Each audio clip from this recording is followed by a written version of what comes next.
បច្ចេកវិទ្យាថ្មីមនុស្សយើងសម័យឥឡូវក៏មានការច្នៃប្រឌិតផ្សេងៗដូចគ្នាដូច្នេះនៅក្នុងវីដេអូនេះខ្ញុំនឹងនាំអ្នកនរគ្នាមកទស្សនាពីរបៀប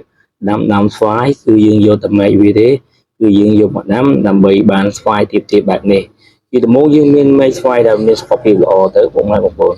គឺយើងមានមែកស្វាយដែលមានសុខភាពល្អគឺយើងយកវាមកកាត់វាជារាងបែបនេះបន្ទាប់មកយើងវាជាផ្នែកដែលគឺថាស្វាយហ្នឹងវាមានផ្លែហើយយើងយកស្វាយរបៀបបែបហ្នឹងណាបន្ទាប់មកយើងចាប់ផ្ដើមយកវាមកលាយជាមួយនឹងគ្រឿងផ្សំបន្តិចបន្តួចឯងឥឡូវនេះយើងចាប់ផ្ដើមចិតវាបែបនេះសិនបងប្អូន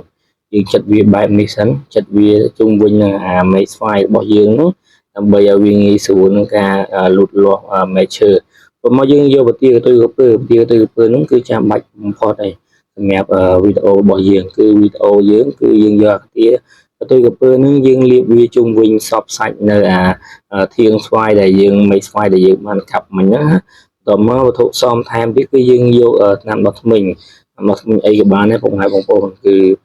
យើងយកមកលាបបានទាំងអស់បន្ទាប់មកយើងចាប់ដើមលាបវាហើយយើងអត់មានអីពិបាកទេយើងចាប់ដើមយកគ្រឿងផ្សំវាបន្ថែមទៀតឥឡូវយើងជីកដីវាសិនជីកដីវាមកល្មមនៅបរិវេណយើងត្រូវដាំកន្លែងណាអញ្ចឹងណាហើយកំពីធំពេកនាំទៅពិបាកកប់វិញឯងបន្ទាប់មកយើងយកអាកដានេះយើងបងប្អូនសលេជាយើងហ្នឹងសលេសាវាហ្នឹងយកមកដាក់លាយជាមួយនឹងពងទាបន្ទាប់ពីយើងដាក់លាយជាមួយនឹងពងទារួចហើយយើងក៏មិនភ្លេចនៅបន្ទាកន្ទុយក្រពើហ្នឹងណាដោយសារបន្ទាកន្ទុយក្រពើហ្នឹងវាមានសារៈសំខាន់ណាបងប្អូនអញ្ចឹងហើយយើងចាប់ដើមចិតខ្ទឹមយើងចិតខ្ទឹមវាបន្តទៀតមកយើងយកចិតខ្ទឹមមកយើងក៏បាន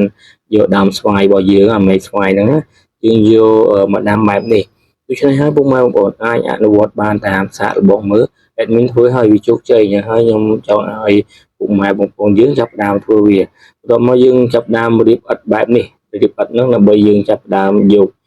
ជីយកអីមកដាក់ពីលើបន្ថែមទៀតណាឥឡូវយើងចាប់ដើមស្រោចទឹកស្រោចអីហើយយើងទុកចោលឲ្យបានជាយូរខែយូរថ្ងៃបន្តិចដែរ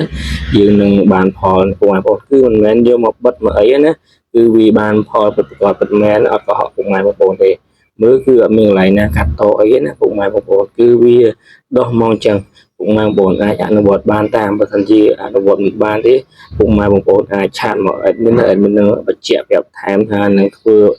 វិធីអីផ្សេងទៀតអញ្ចឹងណាចំពោះបងប្អូនគឺយើងអាចមានដើមស្វាយទៀតតូចល្មមហើយនឹងទទួលបានផលពីស្វាយយើងមិនចាំទៅដាំស្វាយខ្ពស់សម័យកាលមុនគឺដាំស្វាយវាមានតាមលក្ខណៈបែបធម្មជាតិណាយើងហើយវាតែមានដើមខ្ពស់ហើយយើងពិបាកនឹងនេះវាណាបងប្អូនពិបាកនឹងឡើងបេះវាដើម្បីប្រមូលផលហើយវាអត់មានអីពិបាកទេជីសម្រាប់ដាក់វាហ្នឹងគឺយើងប្រើតកួនប្រើអីហ្នឹងអីក៏បានដែរបងប្អូន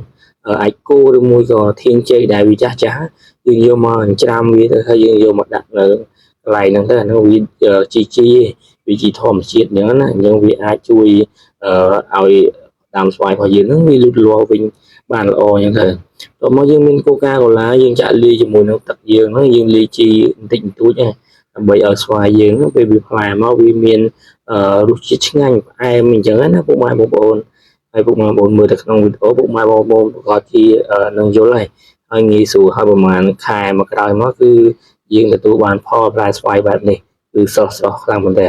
ហើយបងប្អូនមិនមែនយកទៅបិទទេណាគឺផ្លែមែនតើណាសម្រាប់វីដេអូនេះគឺមានតែប៉ុណ្្នេះទេអរគុណសម្រាប់តាមដាន